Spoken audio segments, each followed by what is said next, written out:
sempre vocês têm que dar atenção ao terceiro toque em uma linha de tendência. Sempre, mesmo se for o terceiro toque em uma linha de canal. Sempre observem isso, porque a força que entra,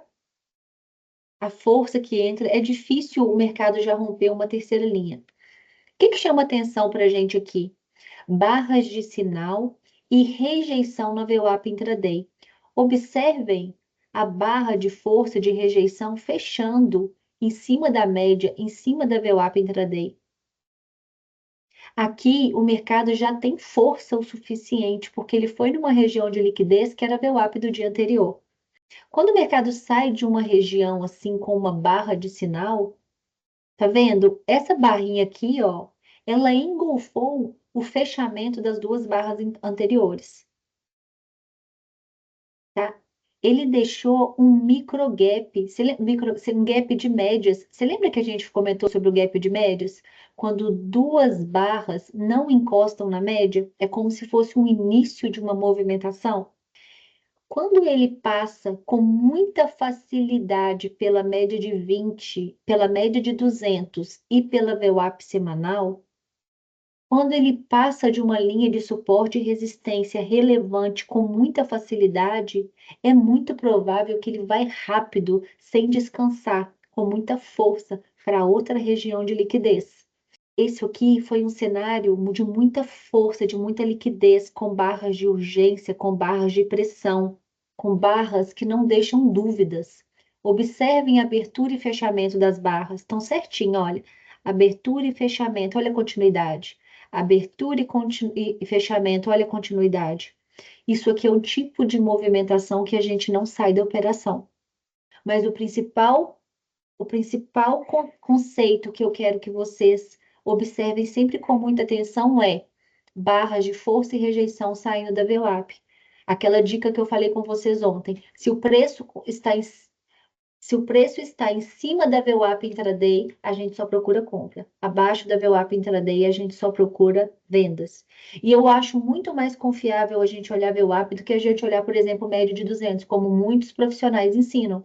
Porque a média de 200 depende do seu tempo gráfico que você está operando, o preço está acima ou abaixo dela. A VWAP intraday, ela é atemporal, ela está na mesma localização em todos os tempos gráficos. E ela é média ponderada pelo volume, é as médias dos institucionais. Então, é uma média, é como se fosse ali a média dos gringos mesmo, é a média dos tubarões, é a média da posição dos big players. O preço buscou uma região de VWAP do dia anterior e mostrou uma forte presença dos compradores. Observem isso. A gente sabe que essa região aqui, do início do dia de lateralidade, não é como se fosse a nossa Fab Four? Média de 200, média de 20, última consolidação, preço de fechamento. Então, a gente sempre tem que buscar confluência. A gente sabe da estratégia de Fab Four, mas o que a gente tem que observar? Que o preço veio aqui na região da VWAP do dia anterior, ele tem força o suficiente para sair de uma região como essa. O mercado está sempre comprimindo e expandindo. Ele respira, corre, corre, corre, volta para o modo equilíbrio.